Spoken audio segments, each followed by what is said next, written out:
America और Iran के बीच अप्रैल में हुए युद्ध विराम के बाद बीती रात सबसे बड़े सैन्य टकरावों में से एक टकराव देखने को मिला।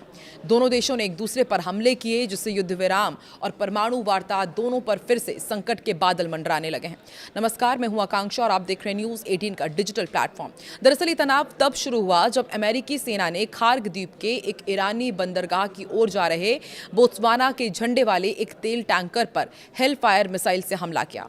अमेरिकी सेंट्रल कमांड यानी कि सेंटकॉम का कहना है कि जहाज ने ईरानी बंदरगाहों पर लगाए गए अमेरिकी प्रतिबंध और नाकेबंदी का पालन नहीं किया। इसके जवाब में ईरान ने लाइबेरिया के झंडे वाले एक जहाज पर मिसाइलें दागने का दावा किया। हालांकि हालात तब और ज्यादा गंभीर हो गए जब अमेरिका ने हॉर्मुज स्ट्रेट के पास केशम द्वीप पर स्थित एक ईरानी सैन्य नियंत्रण केंद्र को निशाना बनाया। इस हमले के बाद ईरान ने कुवैत और बहरीन की ओर मिसाइल दागी, ड्रोन भी दागे। ईरान का कहना है कि उसने क्षेत्र में मौजूद अमेरिकी एयरबेस, हेलीकॉप्टर बेस और बहरीन में अमेरिकी नौसेना के 5वें बेड़े के मुख्यालय को निशाना बनाया है। वहीं अमेरिका ने दावा किया कि उसके ठिकानों पर किए गए सभी हमले नाकाम रहे हैं और ईरानी मिसाइलें और ड्रोन को या तो रास्ते में ही मार गिराया गया या वो अपने लक्ष्य तक पहुंच ही नहीं सके। ईरान के विदेश मंत्री अब्बास आरागची ने फ्रांस, तुर्की, कतर, मिस्र, पाकिस्तान और सऊदी अरब के विदेश मंत्रियों से फोन पर बातचीत की है। ईरान के विदेश मंत्रालय के मुताबिक पाकिस्तान के साथ हुई बातचीत में सेना प्रमुख जनरल आसिम मुनीर भी शामिल थे। ये बातचीत ऐसे समय में हुई जब ईरान ने कुवैत और बहरीन की तरफ ड्रोन और मिसाइल हमले किए हैं। तेहरान का कहना है कि ये हमले अमेरिकी आक्रामकता के जवाब में किए गए। ईरान की रेवोल्यूशनरी गार्ड यानी कि IRGC ने कहा है कि खाड़ी क्षेत्र में किए गए उसके जवाबी हमले अमेरिका के लिए सबक होने चाहिए। IRGC के बयान के मुताबिक अमेरिकी सेना ने देर रात हॉर्मुज स्ट्रेट के पास एक ईरानी तेल टैंकर पर हवाई हमला किया, जिससे जहाज के इंजन रूम को नुकसान पहुंचा। इसके जवाब में ही IRGC ने दावा किया कि उसने पनाया नाम के एक अमेरिकी जियोनिस्ट जहाज को मिसाइलों से निशाना बनाया है। IRGC ने कहा कि हम पहले ही चेतावनी दे चुके थे कि किसी भी आक्रामक कार्रवाई का ज्यादा कड़ा जवाब दिया जाएगा। अमेरिकी सेना को हॉर्मुज स्ट्रेट की सुरक्षा बिगाड़ने की भारी कीमत चुकानी पड़ेगी। भारत में ईरान के दूतावास ने एक वीडियो भी शेयर किया है और दावा किया है कि अमेरिकी नौसेना के 5वें बेड़े के मुख्यालय और एयर और हेलीकॉप्टर बेस पर ईरानी हमला कानूनी आत्मरक्षा में किया गया था जवाब था। हालांकि इससे पहले अमेरिकी सेंट्रल कमांड यानी कि सेंटकॉम ने एक्स पर पोस्ट कर ईरान के अमेरिकी नौसेना के 5वें बेड़े के मुख्यालय पर हमले को खारिज किया था। अमेरिका के निशाने पर ईरान का केशम आइलैंड क्यों है, ये भी आपको समझाते हैं। देखिए, ईरान का जो केशम आइलैंड है वो करीब 1445 वर्ग किलोमीटर में फैला हुआ है और खाड़ी क्षेत्र का सबसे बड़ा द्वीप है। यह आइलैंड कभी फ्री ट्रेड जोन और टूरिस्ट जगह के लिए जाना जाता था, लेकिन अब एक बड़े सैन्य ठिकाने में बदल चुका है। हॉर्मुज स्ट्रेट के प्रवेश द्वार पर मौजूद ये द्वीप रणनीतिक रूप से बेहद अहम माना जाता है। अमेरिका इसे कई वजहों से बड़ा खतरा भी मानता है, खासतौर पर सैन्य खतरा। अंडरग्राउंड सैन्य नेटवर्क। रिपोर्ट्स के मुताबिक केशम द्वीप के नीचे सुरंगें हैं और नमक की गुफाओं का बड़ा नेटवर्क है। यहाँ ईरान ने तटीय मिसाइल सिस्टम और तेज हमला करने वाली नौकाएं छिपा कर रखी है। जो दूसरा इंपॉर्टेंट पॉइंट है वो ये कि समुद्री रास्तों पर नियंत्रण के लिए ये द्वीप बहुत अहम है। द्वीप के अंदर ईरान ने ऐसे सैन्य ठिकाने बनाए हैं जिनका मकसद समुद्री रास्तों पर नियंत्रण रखना है और माना जाता है कि यहाँ से हॉर्मुज स्ट्रेट में जहाज़ों की आवाजाही रोकी या फिर सीमित की जा सकती है। दुनिया की तेल सप्लाई पर भी इसी द्वीप का असर होता है।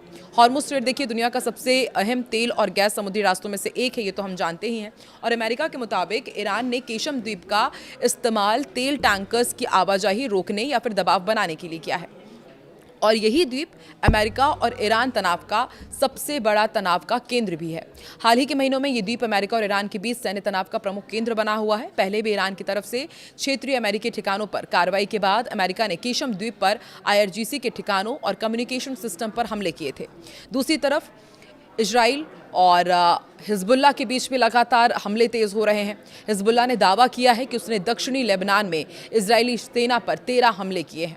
संगठन के मुताबिक इन हमलों में सैनिक जमावड़ों, सैन्य वाहनों और कमांड पोस्ट को निशाना बनाया गया। हिजबुल्ला ने बयान में कहा है कि उसके लड़ाकों ने रॉकेट, आर्टिलरी गाइडेड मिसाइल्स और अटैक ड्रोन का इस्तेमाल किया है और इजरायली सेना की आगे बढ़ने की कोशिशों को उन्होंने रोका है। संगठन के अनुसार दक्षिणी लेबनान के कई इलाकों में दोनों पक्षों के बीच भारी संघर्ष हुआ, जहां पर इजरायली सेना ने घुसपैठ बढ़ाई है। हदाथा और अल बलू इलाके में हिजबुल्ला ने कई इजरायली मार्कावा टैंकों को निशाना भी बनाया है और एक सैन्य वाहन के पास विस्फोटक डिवाइस उड़ाने का दावा किया गया। संगठन का कहना है कि इसके बाद इजरायली सैनिकों को अपनी कार्रवाई रोकनी पड़ी और एयर स्ट्राइक के सहारे पीछे हटना पड़ा। बयान में यह भी कहा गया कि दक्षिणी लेबनान के ऐतिहासिक ब्यू फोर्ट कैसल और बियादा कस्बे के आसपास तैनात इजरायली बलों पर भी मिसाइल और रॉकेट हमले किए गए हैं। हिजबुल्लाह के मुताबिक इन हमलों में कमांड मुख्यालय और बख्तरबंद यूनिट्स को निशाना बनाया गया। हमने पहले भी बताया कि ट्रंप ने सोमवार को इजरायल के प्रधानमंत्री बेंजामिन नेतन्याहू से फोन पर बातचीत की थी। लेबनान में इजरायली सैन्य कार्रवाई पर कड़ी नाराजगी जताई, गाली गलौज भी की। एक्सियोस की रिपोर्ट के मुताबिक ट्रंप ने गुस्से में नेतन्याहू को पागल तक कह दिया। रिपोर्ट के मुताबिक लेबनान पर हमले के बाद ईरान ने सोमवार को चेतावनी भी दी थी कि अगर इजरायली कार्रवाई इसी तरह जारी रही तो वह अमेरिका के साथ चल रही बातचीत छोड़ सकता है। इससे नाराज ट्रंप ने नेतन्याहू को फोन किया और ट्रंप ने गुस्से में कहा था कि तुम पागल हो गए हो क्या, आखिर तुम कर क्या रहे हो, मेरा एहसान मानो, अगर मैं नहीं होता तो तुम जेल में होते, मैं तुम्हें बचा रहा हूं, लेकिन अब हर कोई तुमसे नाराज है, हर कोई इजराइल से भी नाराज है।